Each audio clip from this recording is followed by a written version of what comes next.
नमस्कार, मैं हूं गोविंद ठाकुर और आप देख रहे हैं जी टीवी भारत न्यूज़। झारखंड में यानी कि 2019 के चुनाव के बाद जब से झारखंड में सोरेन सरकार यानी कि मुख्यमंत्री हेमंत सोरेन बने हैं, तभी से लेकर मुख्यमंत्री हेमंत सोरेन काफ़ी एक्टिव मूड में रहे हैं और वो आदिवासियों के विकास को लेकर, आदिवासियों के जनहित को लेकर या सरकार की जन कल्याणकारी योजना धरातल पर उतारने को लेकर एड़ी से लेकर चोटी तक मेहनत कर रहे हैं। इतना ही नहीं बल्कि मुख्यमंत्री हेमंत सोरेन झारखंड के प्रत्येक जिले में आपकी योजना, आपके सरकार, आपके द्वार कार्यक्रम चला करके उन गांवों तक सरकारी योजना को उतारने का काम भी कर रहे हैं। लेकिन ऐसे में अगर हम साहेबगंज ज़िला की बात करते हैं कभी भी, तो साहेबगंज ज़िला का चर्चा होते ही मुख्यमंत्री हेमंत सोरेन का चर्चा होता है, क्योंकि साहेबगंज ज़िले के बरहेट विधानसभा क्षेत्र से ही हेमंत सोरेन स्थानीय विधायक भी है, साथ ही साथ झारखंड के मुख्यमंत्री भी हैं,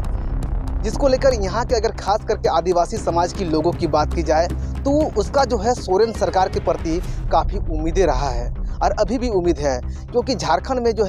सोरेन सरकार बनने के बाद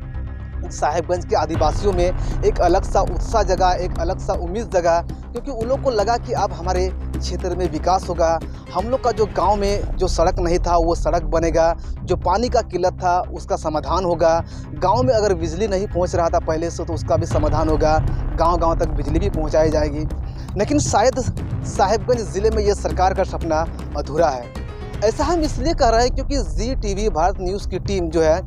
विगत दिनों साहेबगंज ज़िले के तालझारी प्रखंड के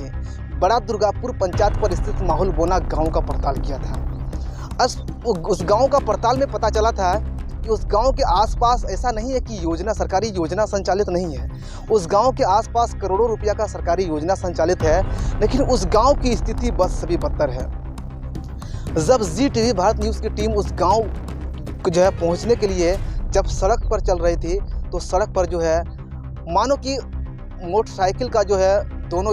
चक्का है उसको ज़मीन ने दबोच लिया हो। सड़क इतना ख़राब है, सड़क चलने योग्य नहीं है। ऐसा नहीं कि सड़क पर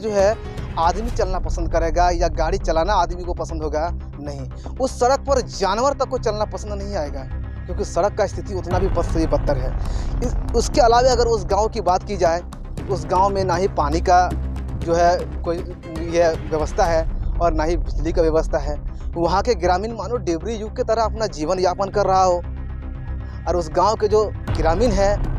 उसका कहना है कि आसपास तो हम लोग का गांव में सरकारी योजना बहुत सारा संचालित है। खास करके उस गांव के पढ़े लिखे शिक्षित आदमी, वो भी झारखंड मुक्ति मोर्चा के कार्यकर्ता भी हैं, और उनका सीधा कहना है कि हम लोग का गाँव में ऐसा नहीं कि सरकारी योजना का कार्य नहीं हुआ है। सरकारी योजना का कार्य हुआ है, आसपास के बड़े बड़े तालाब तो बने हैं, लेकिन कोई काम का नहीं। मानो कि सरकारी योजना का सिर्फ दुरुपयोग हुआ। फूलबोना गांव के ग्रामीणों के अनुसार ये दावा है कि ऐसा नहीं है कि उस गांव के आसपास सरकारी योजना का कार्य नहीं हुआ है। सरकारी योजना का कार्य तो हुआ है, लेकिन वो बेफजूल का हुआ है, कोई भी योजना उपयोग लायक नहीं है। वहाँ का ग्रामीणों का ये भी कहना है कि गाँव के आसपास तो कई तालाब हैं, डोभा का भी काम हुआ है, यहाँ तक कि झरना कूप का भी काम हुआ है, लेकिन ना ही डोभा में पानी है और न ही झरना कूप में पानी है। ऐसा समझा जा सकता है कि मानो उस माहौल बोना गांव के आसपास योजना संचालित है वो सिर्फ दिखावे के लिए संचालित हो सकता है, क्योंकि धरातल पर वहां के ग्रामीणों का दावा है कि हम लोग को एक भी योजना का लाभ नहीं मिल पाता है।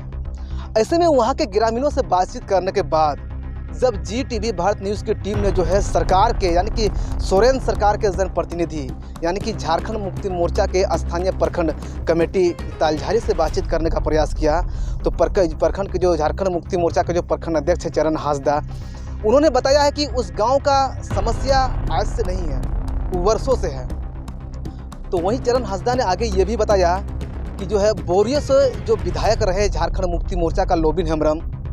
उनका वर्चस्व हुआ करता था इस क्षेत्र में, उस इलाके के लोग उसको पसंद भी करते थे, लेकिन नतीजा ये हुआ कि उस इलाके के लोगों को सिर्फ ठगी सा ही महसूस होना पड़ा, क्योंकि विकास के नाम पर दावा करने वाले विधायक कभी उस गांव का दौरा भी नहीं किए हैं और ना ही उस गांव के ग्रामीणों को देखने गए हैं। अब ऐसे में सवाल ये उठता है, या झारखंड मुक्ति मोर्चा के यहाँ प्रखंड कमेटी है, उनका कहना है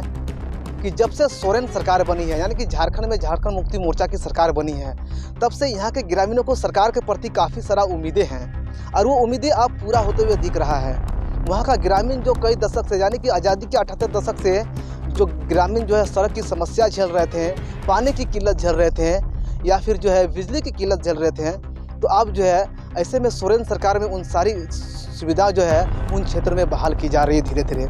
सर्वप्रथम अगर चरण हांसदा के अनुसार बताया जा रहा है कि जो है सोरेन सरकार बनने के बाद उस गांव में टेंडर हुआ, अब उस गांव के लोगों को सड़क का नसीब होगा। अब जब वहां पर सड़क अच्छी तरीक़े से बनेगा तो ऐसा नहीं है कि उस गांव में आसपास जो है योजना संचालित नहीं होगा, वो सरकारी योजना संचालित होगा और निश्चित तौर पर उसका लाभ मिलेगा। साथ ही साथ जो है प्रखंड अध्यक्ष चरण हांसदा ने यह भी कहा है कि जितने भी योजनाओं का दुरुपयोग हो रहा है उसको लेकर हम लोग अपने लेटर पैड पर जो है साहेबगंज के डीसी हेमंत सती और मुख्यमंत्री हेमंत सोरेन व जो है स्थानीय सांसद विजय हांसदा को लिखित आवेदन देंगे और जो स्थानीय प्रखंड या स्थानीय प्रशासन के अलावे जो है टेंडर एजेंसी है उन लोगों पर कार्रवाई करने की मांग करेंगे ताकि जितने भी योजनाओं का दुरुपयोग हुआ हो उन योजना का कार्य सही तरीके से हो ताकि उसका लाभ हमारे ग्रामीणों को सीधे तौर पर पहुँचे। अब ऐसे में सवाल ये उठता है क्योंकि अगर प्रखंड विकास पदाधिकारी की बात करें तो जो है वो लगातार क्षेत्र का दौरा करते रहे हैं, या लोकल प्रशासन की बात करें तो लगातार क्षेत्र का दौरा करते रहे हैं और विकास कार्य को लेकर कई बैठक या संबंधित विभागीय अधिकारियों को कई दिशा निर्देश देते रहे हैं। अगर ऐसे में अगर सरकार के जनप्रतिनिधि अगर ये सवाल उठा रहा है कि आखिर उस गाँव में विकास क्यों नहीं पहुँच रहा है जबकि आसपास के कई सरकारी योजना संचालित है, तो ऐसे में ये कई बड़े जो है बिंदु माना जा सकता है और ज़रूरत भी है कि स्थानीय प्रशासन को इस बिंदुओं पर ध्यान देना चाहिए ताकि लोगों को बेहतर तरीके से सरकारी योजनाओं का लाभ मिल सके। अब ये देखने वाली बात होती है कि ZTV भारत न्यूज़ चैनल पर खबर प्रकाशित होने के बाद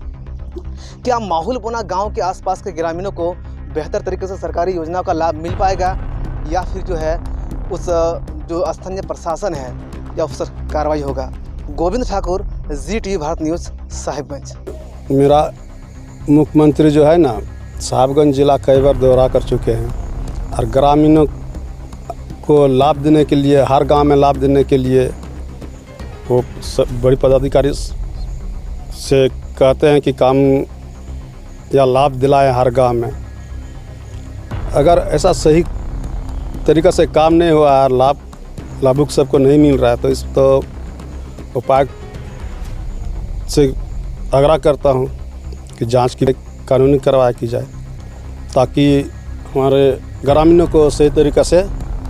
लाभ मिल सके और विकास का कार्य भी आगे बढ़ सके। तो आने वाला समय में हमारे मुख्यमंत्री आएंगे तो हम लोग लिखित रूप से मुख्यमंत्री को आवेदन देंगे